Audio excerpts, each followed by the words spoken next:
बिस्मिल्लाहिर्रहमानिर्रहीम।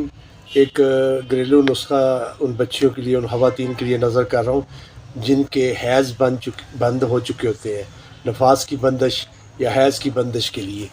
तो इसको आप इस्तेमाल करें और इससे फ़ायदा उठाएँ। वो तमाम बच्चियाँ और ख़वातीन जिनकी ये प्रॉब्लम है, बड़ा आसान सा घरेलू नुस्ख़ा है। अज़ा है हीरा केस, 1 तोला सूंड, 1 तोला ज़फ़रान, 3 माशा और मुसब्बर स्याह 1 तोला लेना है और गोंद कीकर 1 तोला, सबको पीस कर छान कर अर्के सौंफ में मिलाकर छोटे चने के बराबर गोलियां बनाएं और इसको 1 से 2 गोली हस्बे ज़रूरत आप सुबह शाम गर्म दूध या ताज़ा पानी के साथ कुछ अर्सा इस्तेमाल करें। इंशाअल्लाह तबारक तआला आपके बंद हैज़ या नफास खुल जाएंगे। अपने मुआलिज से ज़रूर मशवरा किया करें, करीबी मुआलिज से, और